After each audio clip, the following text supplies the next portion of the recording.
meu coração. O Espírito Santo começa a trabalhar em nossas vidas, ó Deus, para que nós possamos realmente voltar à essência da adoração, algo que arde dentro de nós em contemplar a Tua grandeza, em bendizer o Teu santo nome, ó Deus. Ó Pai, não queremos ser apenas, Senhor meu Deus, pessoas que falam, que dizem que Te adoram, mas queremos ter a essência da adoração, um coração verdadeiro. Por isso, Espírito Santo, damos liberdade a Ti, Espírito de Deus, liberdade para trabalhar em nossa mente, em nosso coração, liberdade, Senhor meu Deus, para que o Senhor com entendimento transforme a nossa vida, ó Deus. Por isso queremos voltar à essência, a essência é Tu, Senhor. A essência é o nosso Senhor Deus perfeito, um Deus que cumpre o seu propósito em nossas vidas, um Deus que é fiel e justo e que jamais nos abandonará, Senhor. Por isso abrimos o nosso coração para ser ministrados por Ti, abrimos a nossa vida para ser moldada pelo Teu Espírito Santo, ó Pai. Ó Pai, por mais que difícil pareça ser, Pai, nós queremos, nós desejamos, nós ansiamos e buscamos a Tua presença, Senhor meu Deus. Estou voltando à essência da adoração, e a essência és Tu, a essência és Tu, Jesus. Oh, me perdoa pelo que eu fiz dela, mas a essência és Tu, a essência és Tu, Jesus. Ó Pai, nós nos colocamos diante da Tua presença para receber da Tua palavra, Senhor. Não aceitamos e não queremos nada que não venha dos céus para as nossas vidas, Pai. Que tudo aquilo que eu puder falar à Tua igreja, Senhor, o Teu Espírito Santo esteja administrando e me guiando, Deus. Que nós possamos abrir os nossos ouvidos para escutar a Tua voz. Que o nosso coração seja uma terra fértil, que a Tua semente caia e produza, Pai. E que nós queremos guardar a Tua palavra, para que assim possamos reproduzir, Senhor Deus, a essência que és Tu, Senhor. Em nome de Jesus. Amém? Para quem não tomou café, tá bom. Amém? Amém. Glória a Deus. Fique à vontade, meu querido, se assente. O Alan sempre ficando de castigo. Quer uma cadeira? Vai ficar de pé? Quantos estão felizes? Amém? Você que realmente está feliz.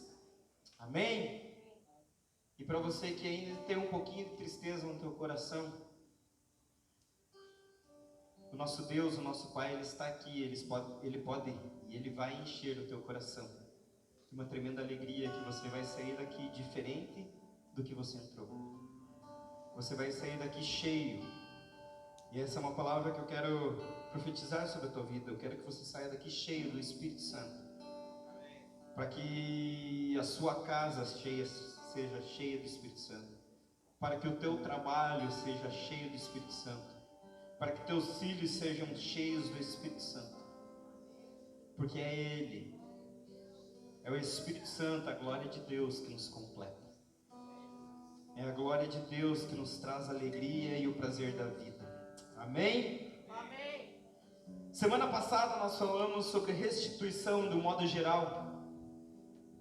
E não há como Deus restituir algumas coisas sobre as nossas vidas, algumas áreas das nossas vidas, sem que nós entendamos os princípios que Deus trabalha para a restituição.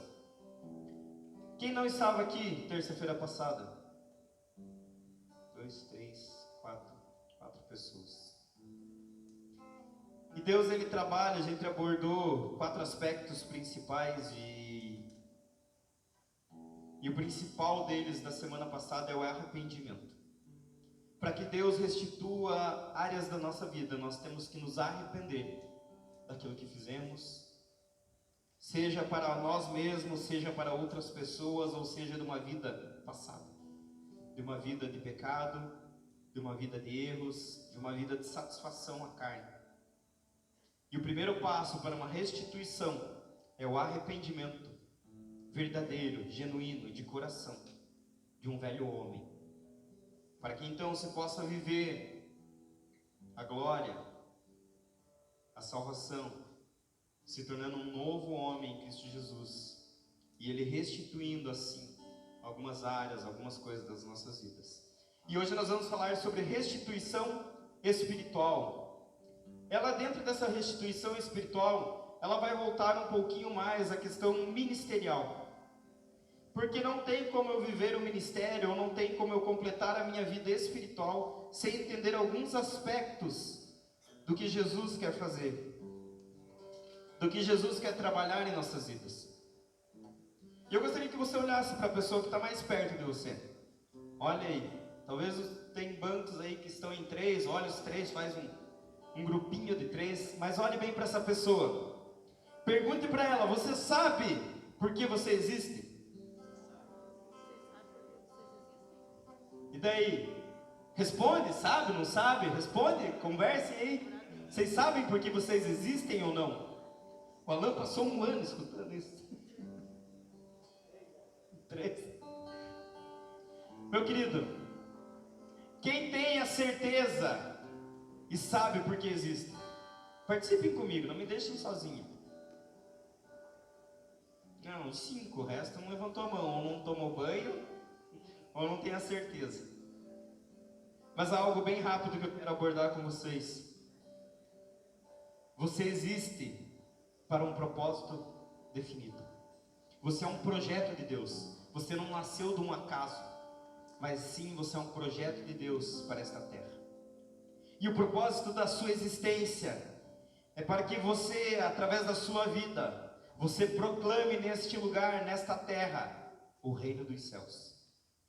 Eu quero que você grave muito bem isso. O propósito para qual Deus lhe deu a vida é para que nesta terra você proclame o reino dos céus. E falando sobre isso, eu gostaria de tratar inicialmente 3 coisas que nós precisamos entender numa vida espiritual, numa vida com Deus, na nossa caminhada cristã, que é o propósito, o ministério e o chamado.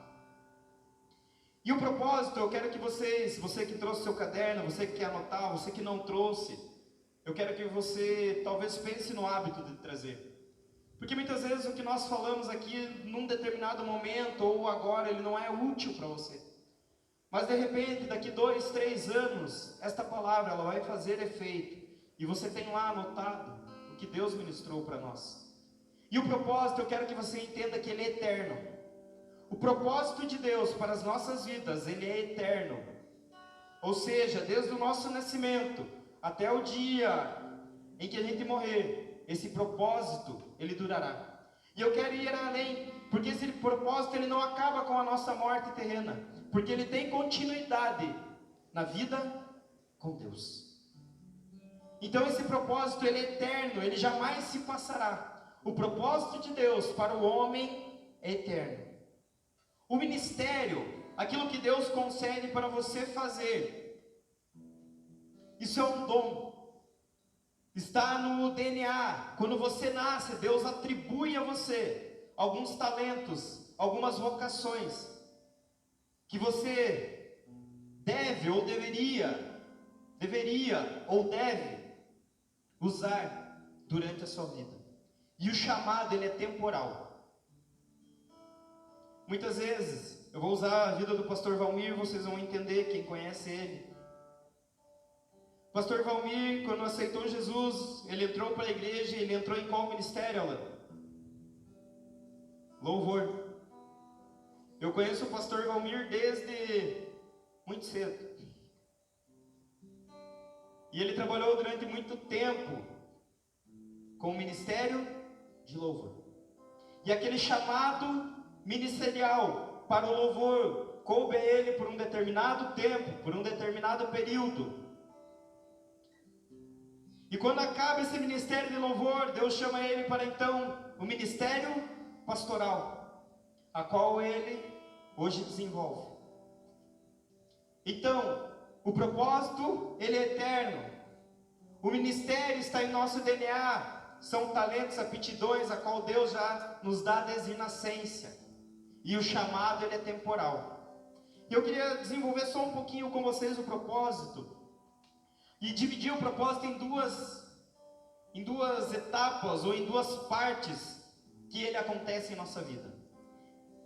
E a primeira é de uma forma geral, 1 Timóteo 2,4, você que trouxe sua Bíblia, abra comigo lá, 1 Timóteo 2,4.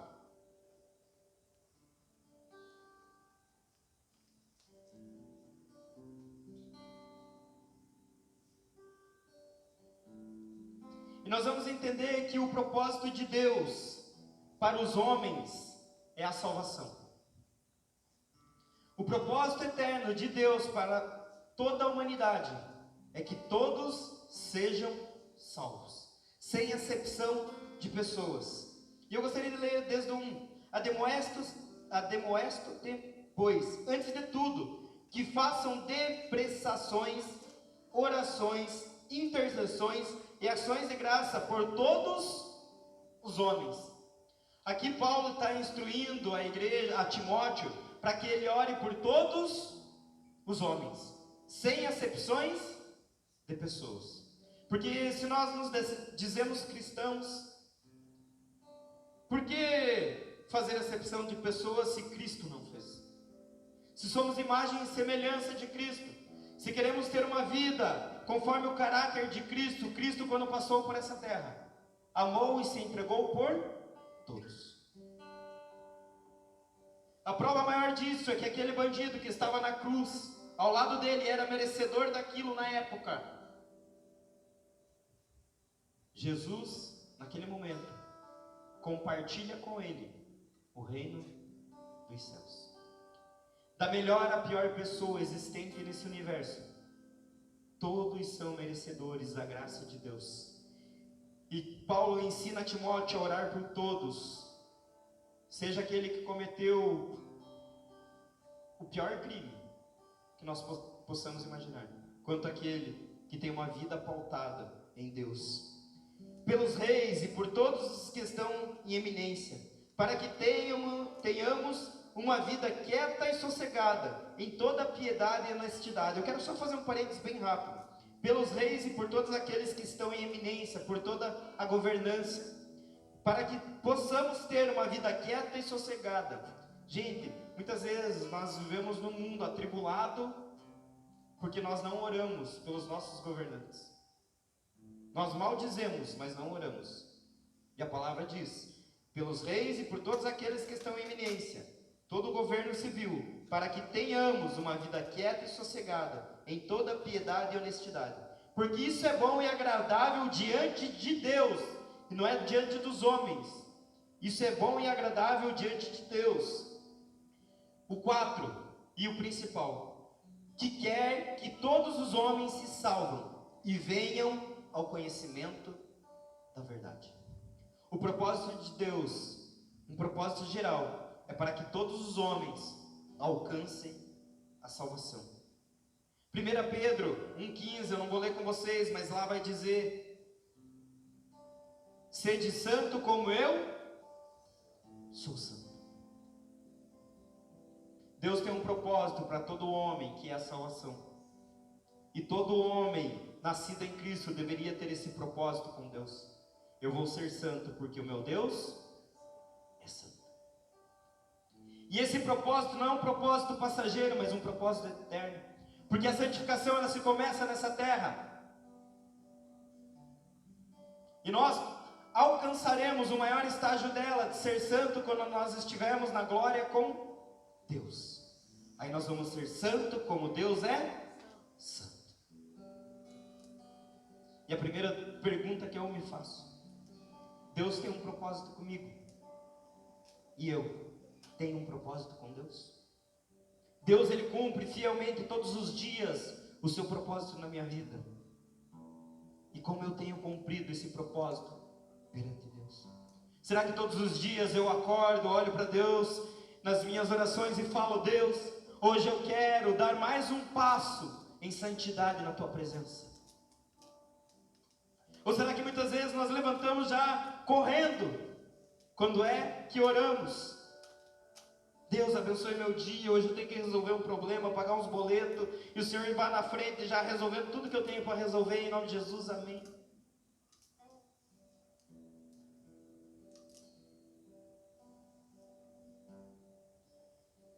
Deus, Ele sempre foi fiel e justo e sempre será.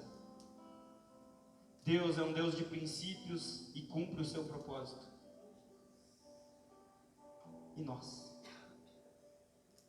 Que tipos de miniaturas de Cristo? Que tipos de imitadores de Cristo nós temos sido?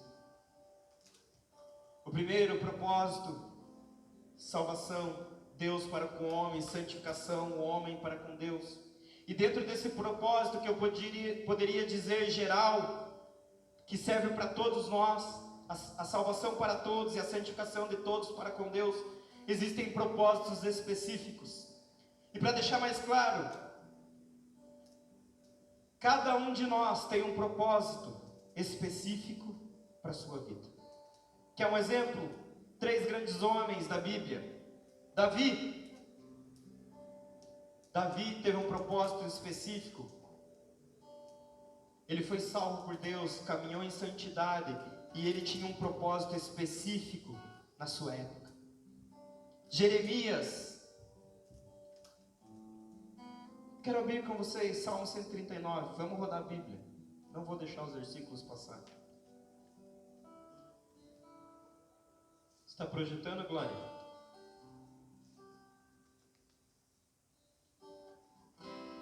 Salmo 139, versículo 1. Eu vou ler o 1, o 2 e o 16. Salmo 139, versículo 1. Davi falando a Deus: Senhor, tu me sondas e me conheces. 2.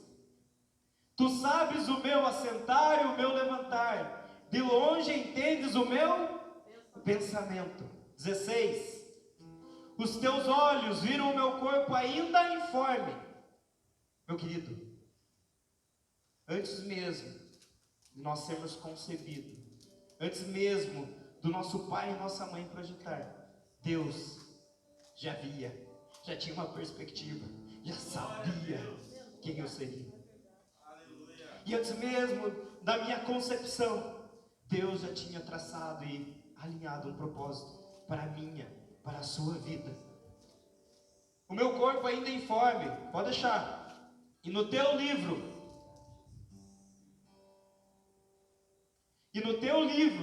todas essas coisas foram escritas, as quais em continuação foram formadas, quando nem ainda uma delas havia.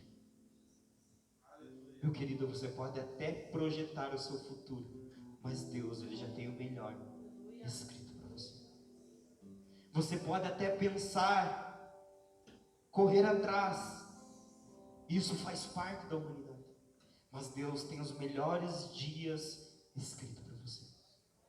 E sabe por que muitas vezes nós não desfrutamos dos melhores dias? Porque não fazemos a vontade e o propósito de Deus. Corremos pelas nossas pernas, lutamos com a força do nosso braço, desempenhamos e gastamos todas as nossas forças, buscando o nosso próprio propósito.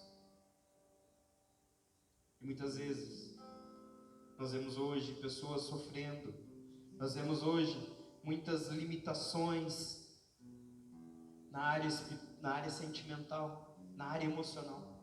Pessoas que se frustram. E isso eu quero já dizer, não é apenas no mundo secular, mas dentro da igreja, dentro daquilo que se desempenha para fazer. Porque muitas vezes nós estamos fazendo a coisa certa da maneira errada. Muitas vezes nós estamos cumprindo ou correndo atrás de um propósito pessoal, enquanto Deus tem coisas maiores e melhores escritas para nós. Jeremias 1, 4 e 5, Davi nos mostra que ele Deus já tinha escrito, já conhecia ele antes mesmo de ser formado. Jeremias 1, versículo 4. Assim veio a mim a palavra do Senhor, Jeremias falando, que Deus disse para ele: antes que te formasse no ventre, te conheci. E antes que saísses da madre, antes que nascesse, te certifiquei. As nações te darei por profeta. Glória a Deus. Meu querido, antes de você se formar, Deus já se conhecia. Deus já sabia o teu nome. Deus já sabia como seria o seu rostinho, a tua altura, quanto peso você teria em cada etapa da sua vida. E antes de você nascer, antes de você sair para fora da barriga da sua mãe, o próprio Deus santificou a nossa vida. E essa santificação vem do sangue derramado naquela cruz. Após o Novo Testamento, após a morte de cruz, nós somos santificados, lavados e remidos pelo sangue do Cordeiro. Aleluia, glória a Deus. E eu não sei qual é o valor que esse sangue tem para você, mas eu sei que esse sangue, ele modifica a vida de todos aqueles que se entregam, de todos aqueles que estiverem dispostos a viver o propósito a qual Deus já tem nos desenhado. E Abraão, poderia dizer sobre Abraão, Moisés, Noé, e Lucas 19:10, se você quer um exemplo. Até agora falamos de homem, mas agora eu quero falar do maior exemplo, Lucas 19:10. E esse era um propósito específico, porque o Filho do Homem, Jesus Cristo, veio buscar e salvar o que se havia perdido. Glória a Deus. Deus desce dos céus, constituído com toda a sua glória e poder, se faz homem presente sobre a terra. Um homem que sentia fome, que sentia dor, passava frio, cansava, assim como eu e você. Mas ele sai de lá, se faz presente nessa terra para cumprir um propósito. E o propósito dele era se entregar em uma cruz, sem dever nada. Era a mesma coisa, tente assimilar isso, você passar 10 anos da tua vida preso em uma cadeia, sem dever.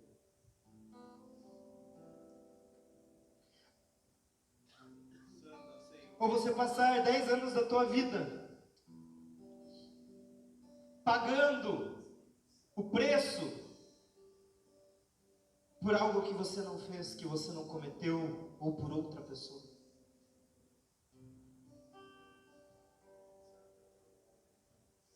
Se quando ligam para nós no celular, aqui é da operadora X, e a sua conta ainda não foi paga, você já fica bravo por te cobrarem algo que você mesmo deve.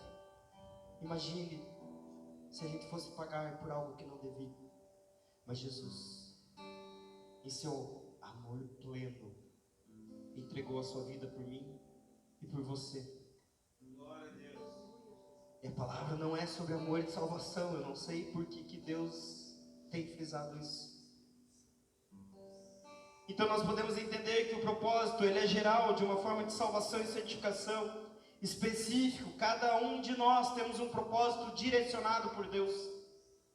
Você não nasceu para o nada.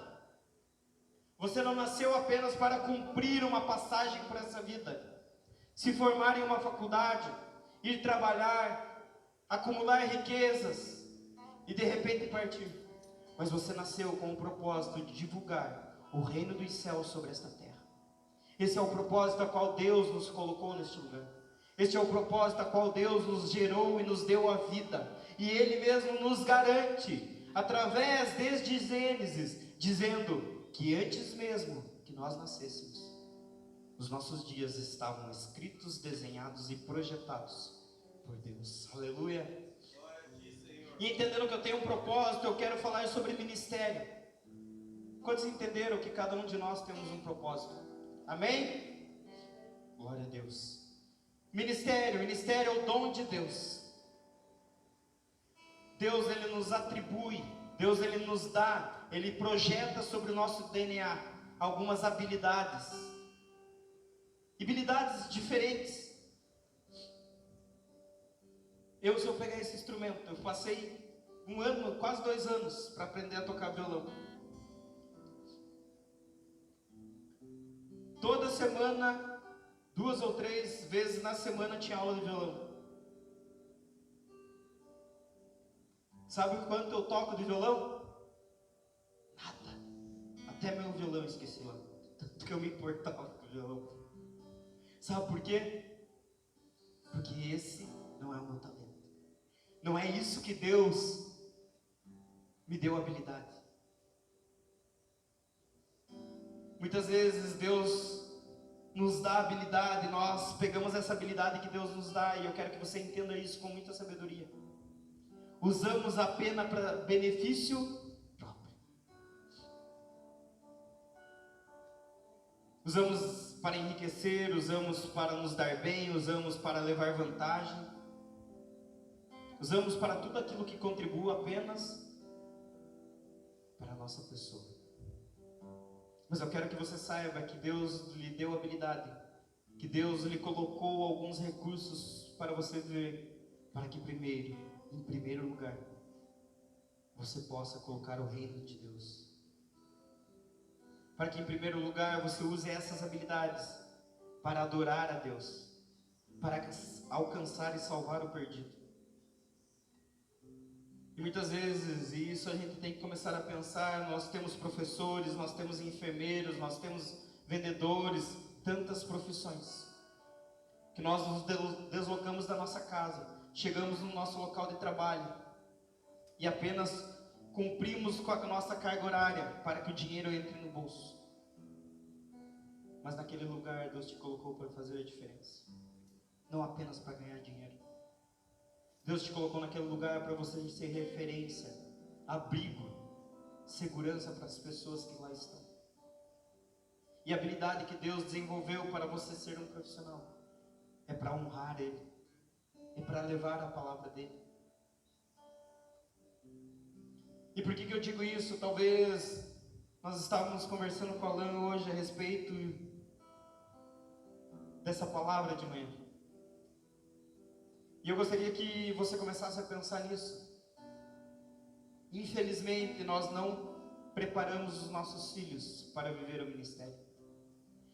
Infelizmente, nós não preparamos os nossos filhos para entender que ele nasce com um propósito. Que Deus lhe dá talento para desenvolver o ministério.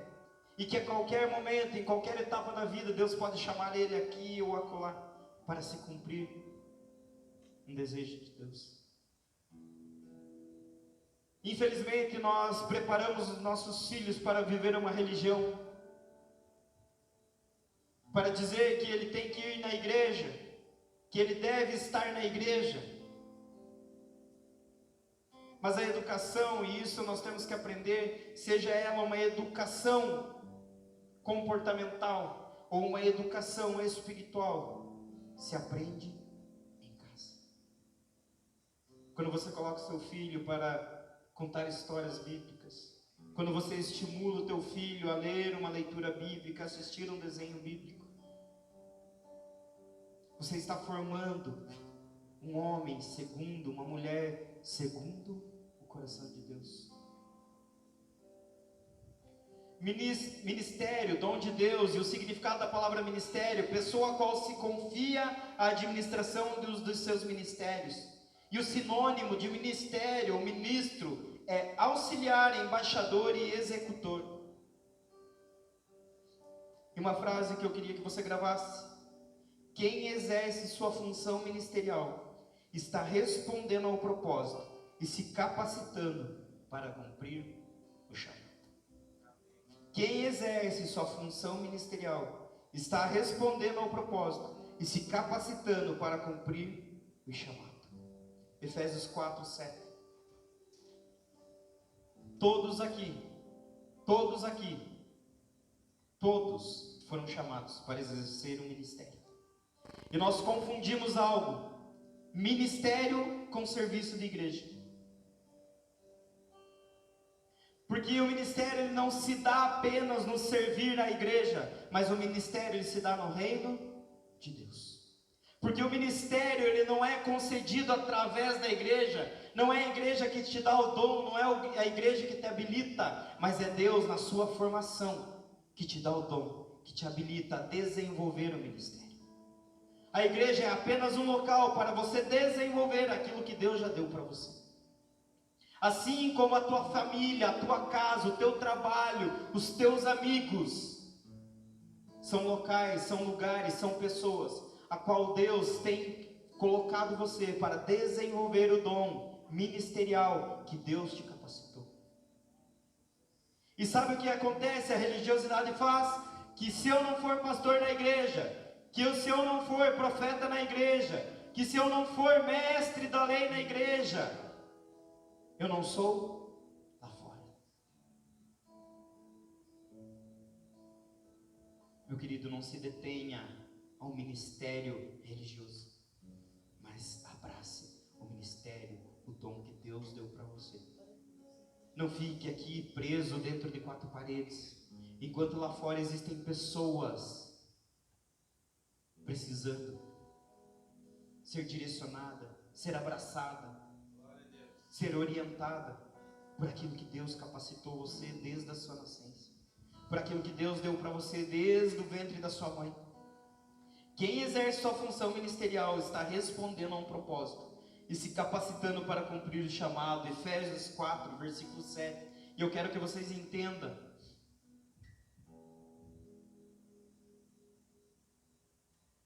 Mas a graça foi dada a cada um de nós, segundo a medida do dom de quem?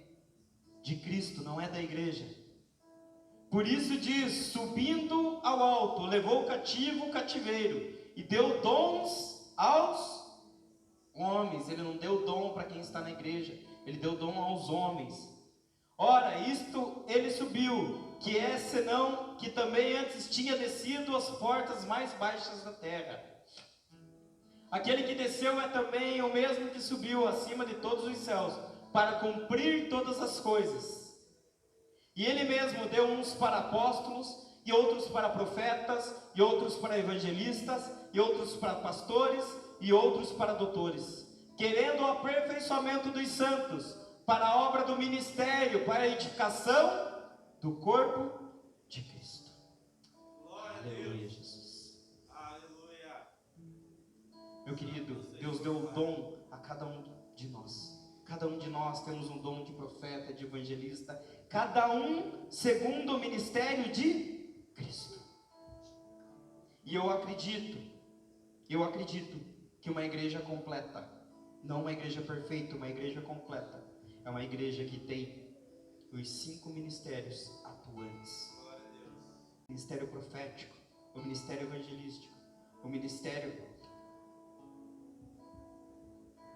pastoral, evangelístico. Qual que eu falei? Coloca para mim lá agora, por favor.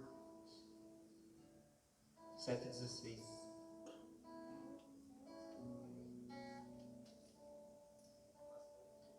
Apostólico, profético.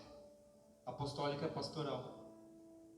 Profético, aqueles que trazem a palavra de Deus. Evangelistas, pastores e doutores, aqueles que ensinam da palavra. Uma igreja completa é uma igreja que tem esses 5 ministérios atuantes. E a culpa é do pastor? Não. A culpa é minha, a culpa é sua. Que Deus deu esse dom para nós, mas nós nos escondemos, não respondemos a um chamado de Deus. E o terceiro, o chamado. Propósito, ministério e chamado. E se você quer entender chamado, entenda a vida de Paulo. Paulo, em Atos 9, eu vou resumir que senão não vai dar tempo. Deus cumpre sobre a sua vida o propósito quando ele cai do cavalo. Paulo nunca caiu do cavalo. Caiu no chão ao ver o resplendor da glória de Deus. Sabe o que isso quer dizer, meu querido? Que nenhum homem fica de pé perante a glória do Senhor. Nenhum homem fica em pé ao resplandecer da glória de Deus. Oh, aleluia. Paulo tem esse encontro com Deus quando estava indo ao caminho de Damasco. E ao ser surpreendido pela presença de Deus, chega até ele a salvação, e aquele homem que até então era Saulo, perseguidor dos cristãos, tem um encontro verdadeiro com a graça salvadora de Jesus, e ali muda toda a sua história. Ele entende um propósito. Em 1 Timóteo 1, Atos 13, anote aí, depois você vai ler. Você vai ver que depois disso ele vai e ele é restituído a sua visão, aonde a escama, algo que tampava a sua visão, cai, e então ele é cheio do Espírito Santo. Meu querido, enquanto os teus olhos estiverem olhando a terra, enquanto os teus olhos não entenderem o propósito de Deus, a plenitude do Espírito Santo não pode vir sobre a tua vida. Este é um princípio de Deus. Quando nós entendemos o propósito, nos esvaziamos do homem, paramos de ser perseguidores ou até mesmo coniventes com as coisas deste mundo. A plenitude da glória de Deus, o Espírito Santo em nossa totalidade, ele não desce até nós.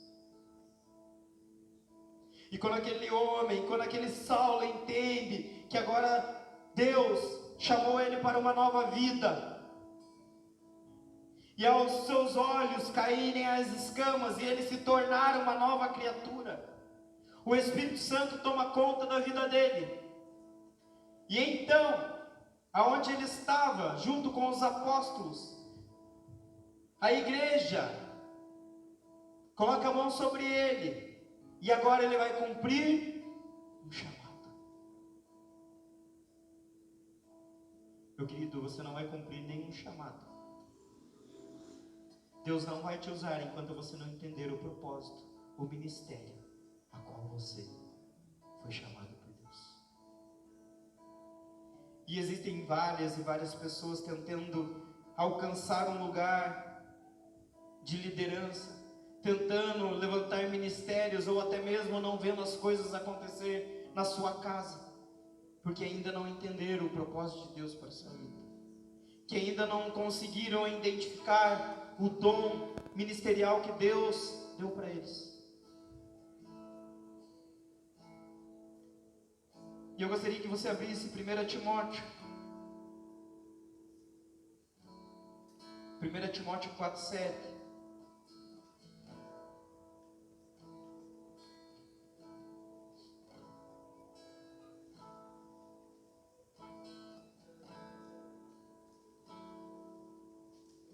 Primeira Timóteo 4:7.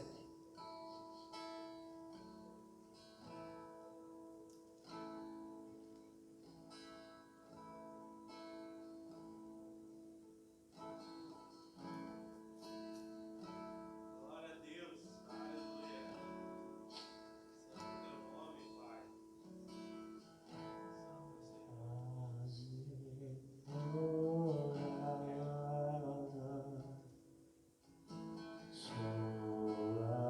Sua casa pode entrar. Eu sou a sua habitação, eu sou teu lar.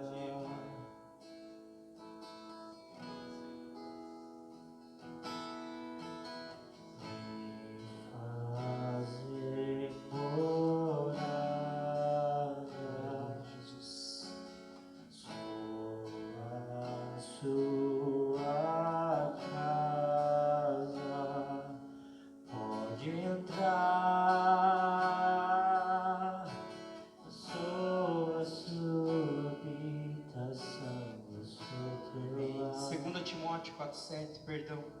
2 Timóteo 4:7, um pouquinho para frente. Um versículo bem conhecido. Combati o bom combate. Acabei a carreira e guardei a fé. Paulo, nos seus últimos dias, chega a Timóteo, um pouquinho antes, no 5, ele vai dizer o seguinte a Timóteo: faz a obra do evangelista e cumpre o teu ministério. E então ele fala que ele, Paulo, combateu o bom combate. E eu quero que você entenda o que Paulo estava falando. Que ele venceu, ele conseguiu vencer a guerra entre a carne e o espírito. Esse é o nosso combate. Isso é o que enfrentamos na nossa vida cristã. A carne militando contra o espírito e o espírito contra a carne. E Paulo diz que ele combateu o bom combate. Acabei a carreira, ou seja, aquilo que Deus deu para ele como um ministério. Ele foi perseverante e fez o seu trabalho. E guardei a fé.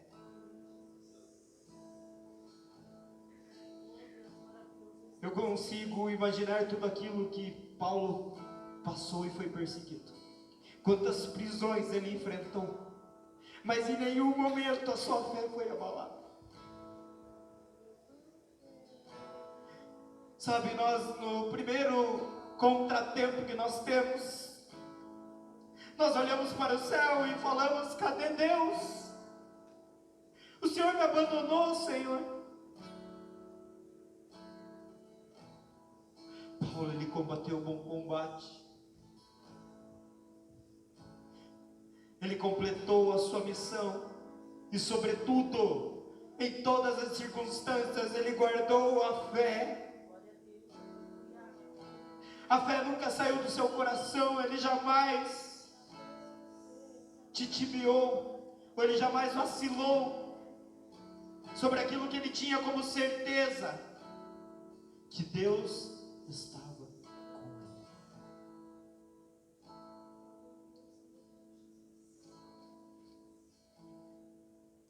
Eu gostaria que você fechasse seus olhos enquanto eu canto uma canção.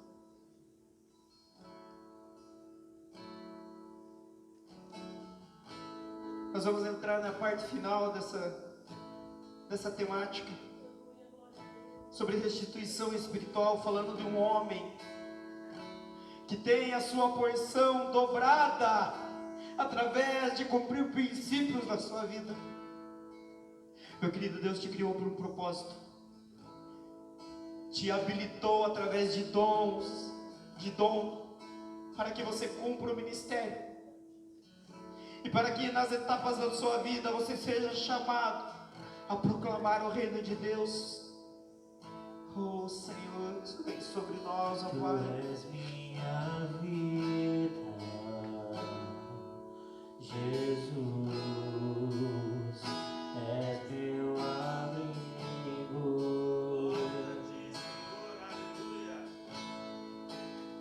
É tua vontade, doce Espírito, meu alimento, meu alimento. Sem ti não há valor em mim. Sou como um vaso de barro, pronto a ser quebrado, para ser o que queres de mim. A tua presença é tudo que eu preciso. Tu és tudo que eu preciso. A tua presença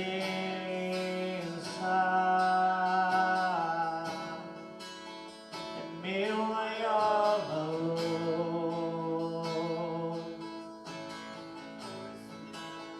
Atrai o meu coração, atrai o meu coração.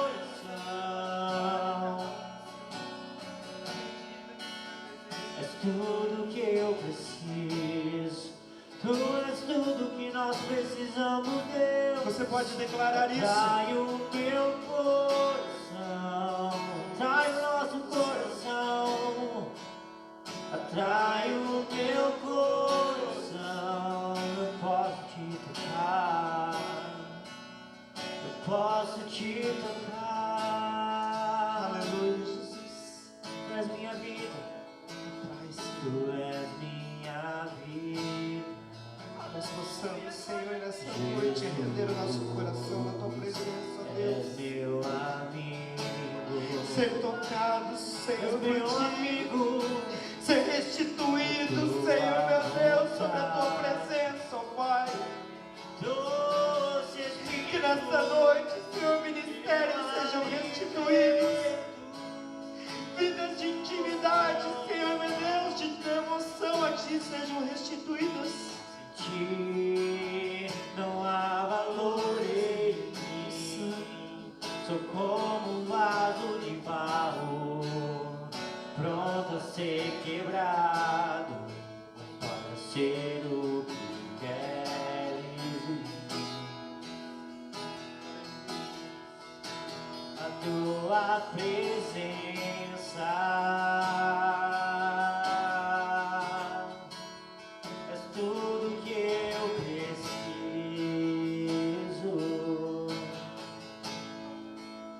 A tua presença é meu maior valor. Atrai o meu coração, atrai o meu coração. Meu querido, deixa o Espírito Santo falar com você. É tudo que Dê liberdade para que o Espírito Santo ministre sobre a sua vida. O Espírito de Deus, Ele quer falar ao seu coração, Ele quer ministrar sobre você. Não bloqueie aquilo que Deus já lhe deu, aquilo que Deus já concedeu à sua vida. Deixa Deus restituir sobre você o teu chamado, o teu ministério, o propósito da vida dele sobre a sua. Dê liberdade para que o Espírito Santo trabalhe no seu coração. Sim, Espírito Santo, nós damos liberdade. Nós entregamos, Senhor, meu Deus, o nosso coração, abrimos a nossa vida, ó Pai, para sermos restituídos por Ti, Senhor, dentro de um propósito, sobre o nosso dom ministerial, Senhor, para que nós possamos cumprir o Teu chamado, ó Deus. Oh Espírito Santo, restitui, Espírito de Deus, restitui. Eu posso te tocar. 1 Reis, capítulo 19. 1 Reis, capítulo 19. Eu acho que você tem um personagem na Bíblia que você acha ele legal, um cara que fez algo assim que você acha, poxa vida.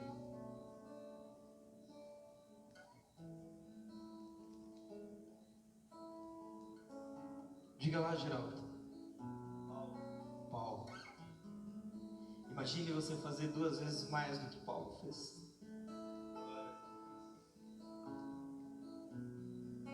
Elias era um dos grandes profetas levantados por Deus. Mas existia um homem que fez 2 vezes mais do que Elias fez.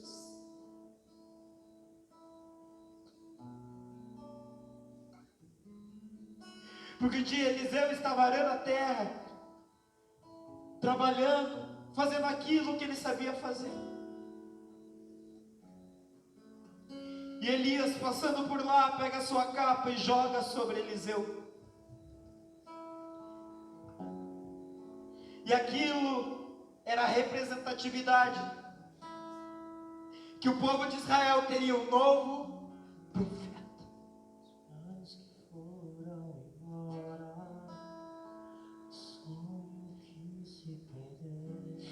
1 Reis 19, pode cantar lá.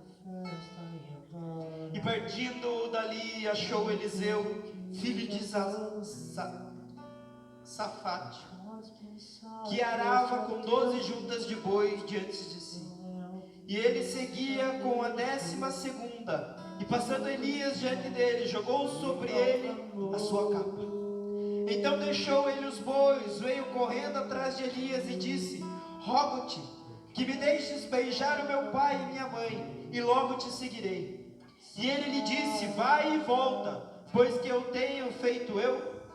E voltando-se, seguiu atrás dele, tomou uma junta de bois e os matou. E com o arado dos bois cozeu a carne deles e deu ao povo, para que comessem. Depois se levantou e foi e seguiu Elias e o serviu. Glória a Deus. Meus queridos, Deus, Ele é magnífico. Restitui sobre nós, irmãos. Eu quero que você entenda 5 princípios para que Deus restitua sobre você. Eu quero que você entenda 5 princípios para que Deus restitua sobre a tua vida espiritual e ministerial. Versículo 19. E o primeiro tópico é: Deus chama quem está trabalhando.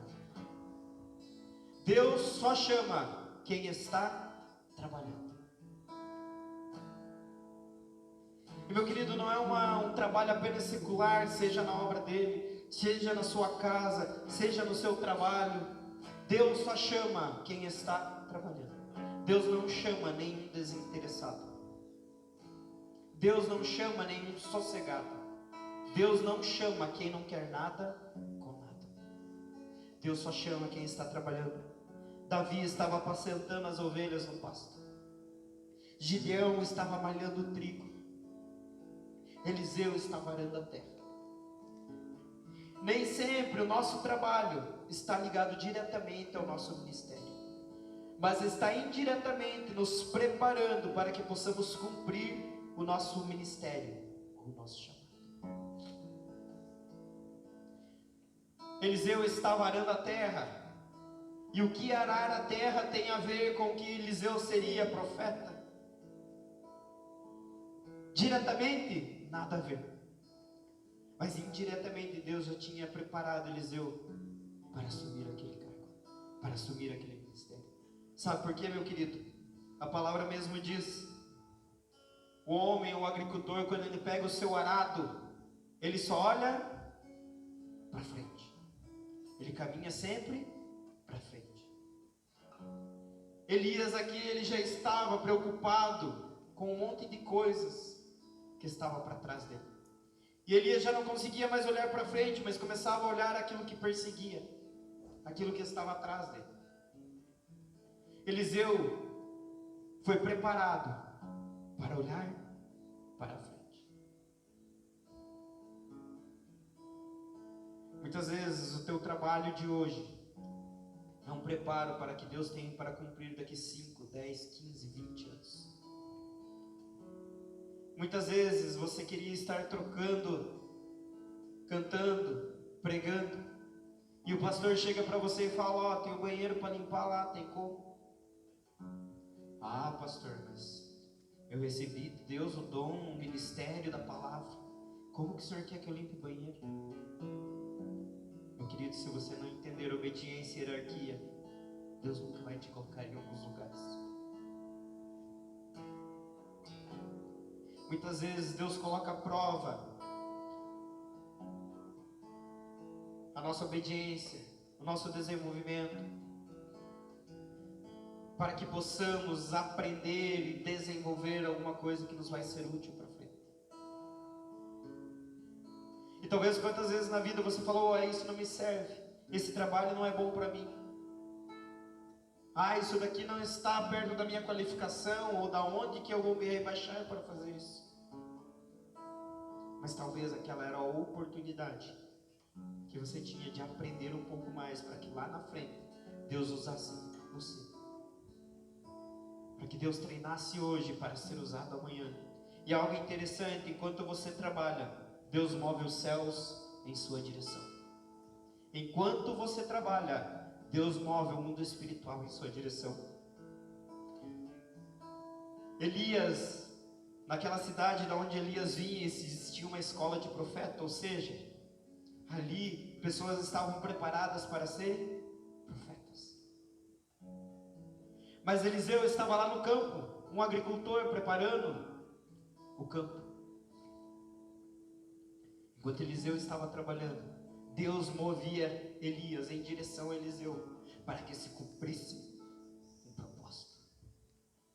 Enquanto você trabalha, enquanto você anda, enquanto você progride, seja espiritualmente, ou na sua vida familiar ou secular, Deus está movendo os céus em seu favor.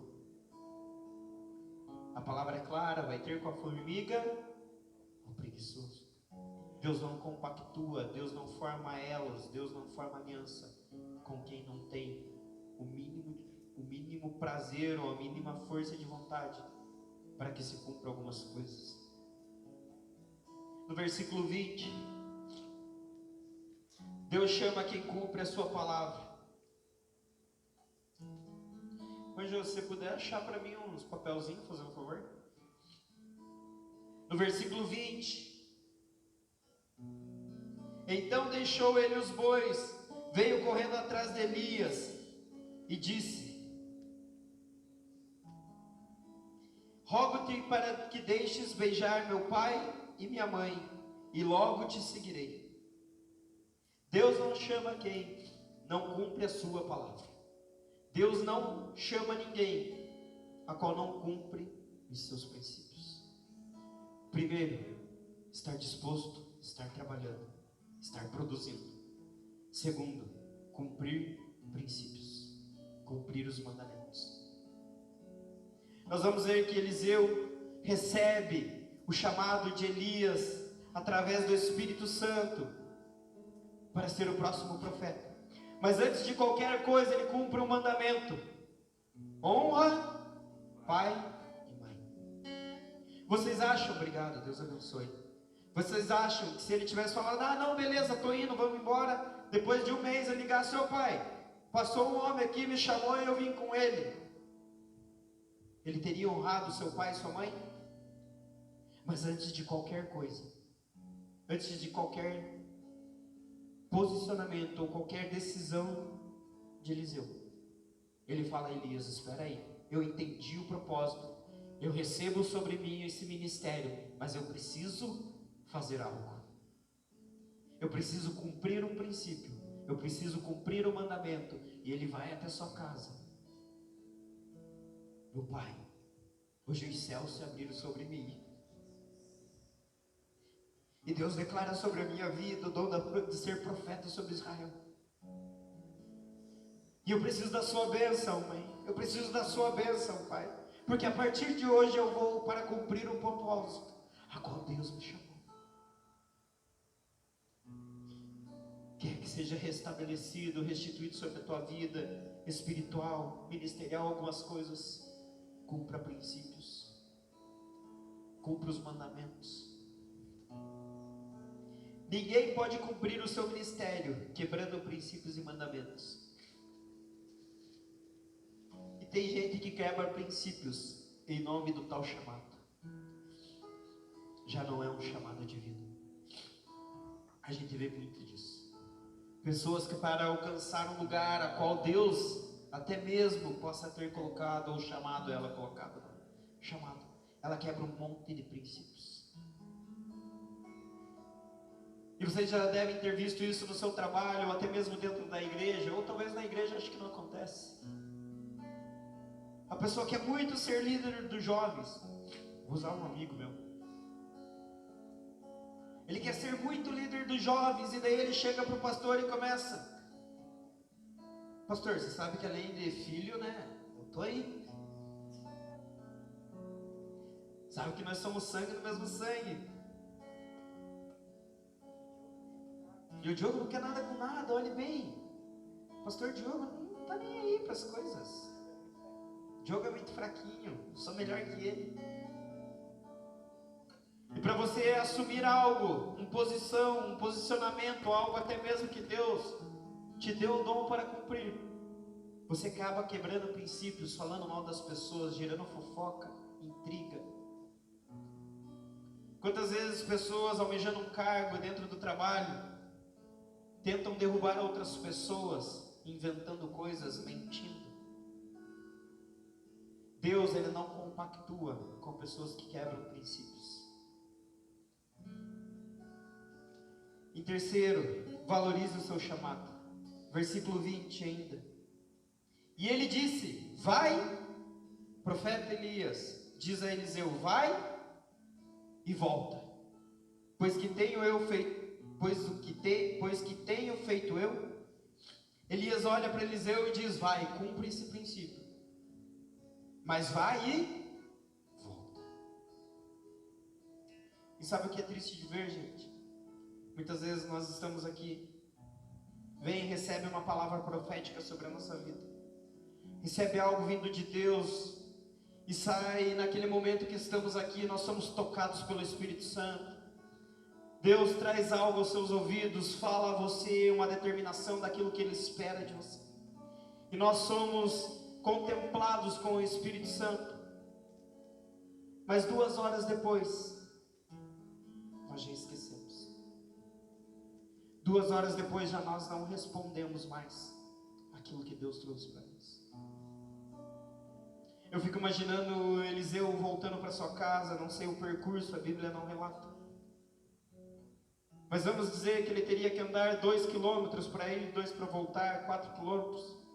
E na ida ele já ia pensando: mas espera lá, eu tinha um trabalho, e agora como é que vai ser? Eu vou ir atrás dele, eu nem conheço direito o que ele vai fazer. E na ida, ele poderia ter mudado a sua opinião e ficado em sua casa. Valorize o seu chamado. Você vem e recebe uma palavra profética, se sente cheio do Espírito Santo, mas aquilo não adentra nos seus corações, apenas fica soando aos seus ouvidos.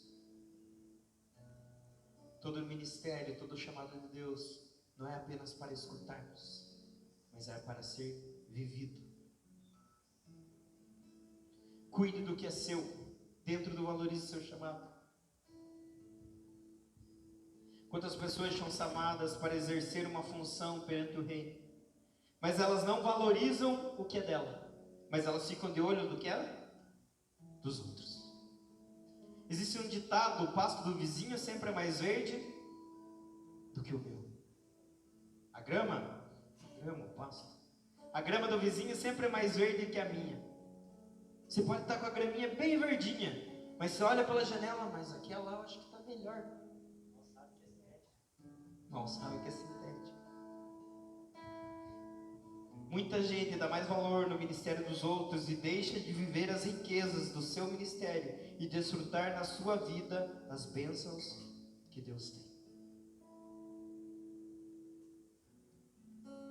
Deus, Ele entregou a você um ministério, Deus tem confiado a você um chamado. Não fique preocupado com o dos outros, cuide do seu, valorize o seu, empenhe-se no seu. Se cobre a si mesmo. Muitas vezes nós somos muito bons em cobrar os outros dentro daquilo que eles estão exercendo, mas muito ruins em olhar para aquilo que estamos fazendo, ou até mesmo estamos deixando de fazer. Deus deu um ministério para cada um, dentro do dom a qual o Espírito Santo trouxe a cada um de nós. Então valorize o seu chamado, valorize o seu ministério, aperfeiçoe-se naquilo que Deus deu para você.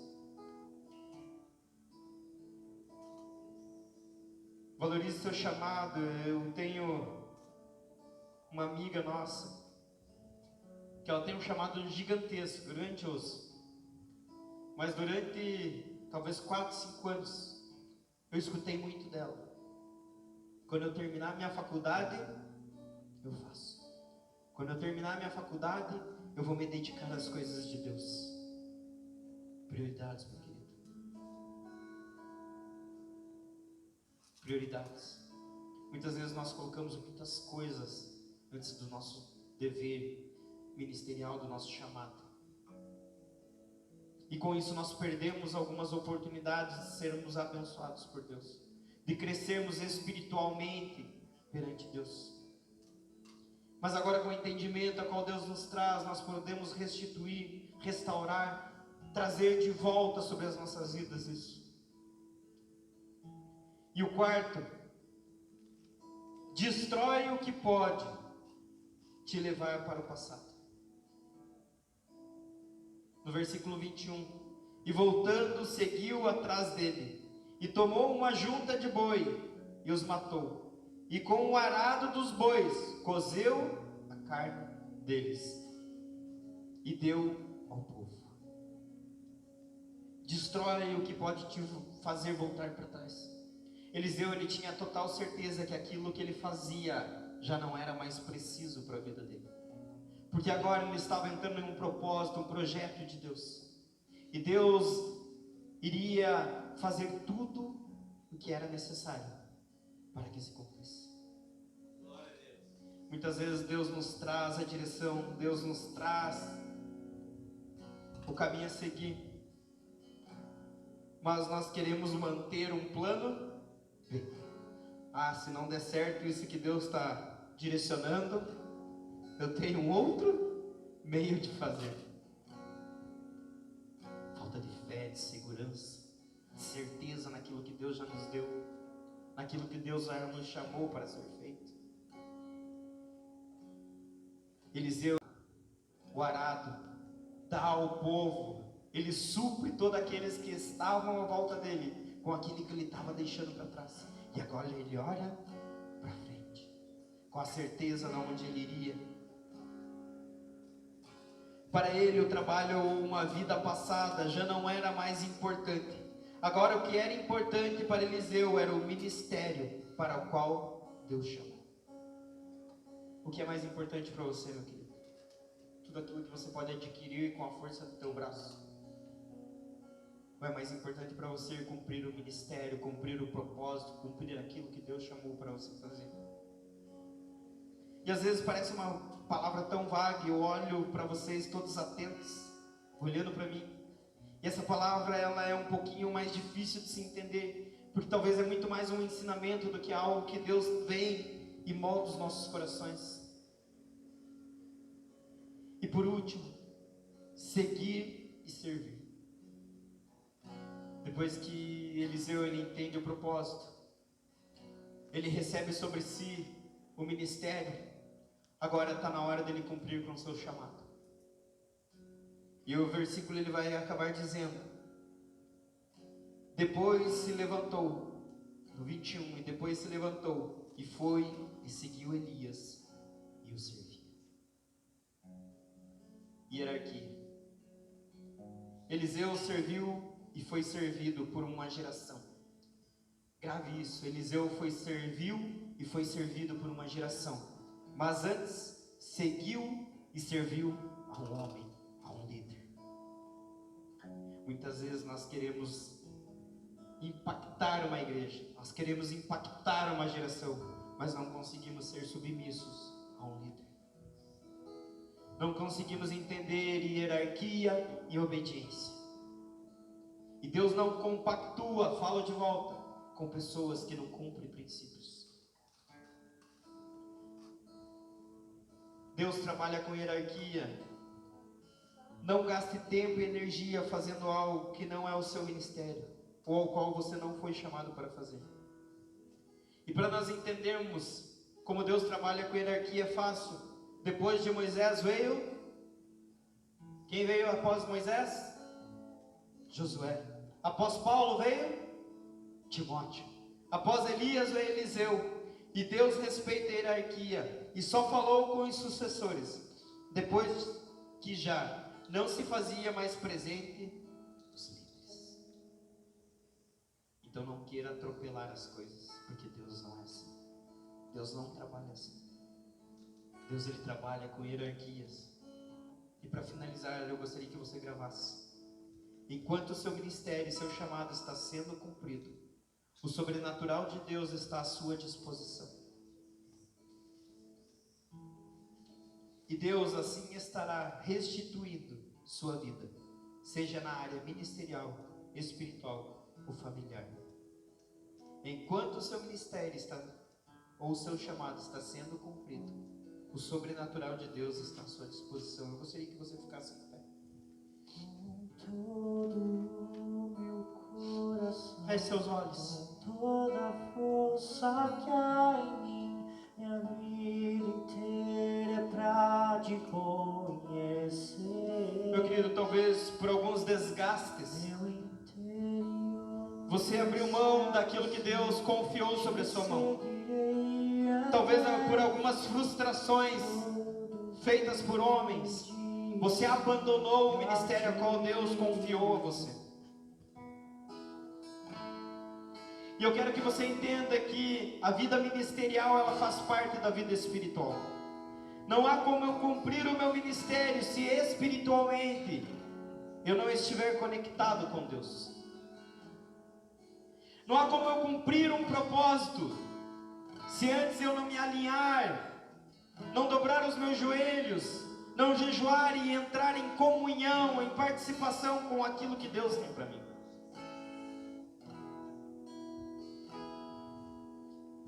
Nós vamos entender que o jejum e a oração, ela nos aproxima de Deus. Ela nos fazem ter intimidade com o Pai. E talvez a questão do propósito, do ministério, ele é muito vago muitas vezes, e você às vezes pode se perguntar, mas qual é o meu ministério? Qual é o meu chamado? E sabe, meu querido, pastores e líderes, eles podem te orientar. Mas só Deus, ele pode trazer a revelação daquilo que é o propósito dele para a sua vida. E essa revelação, ela se dá quando nós temos intimidade com Ele, quando nós buscamos a Ele.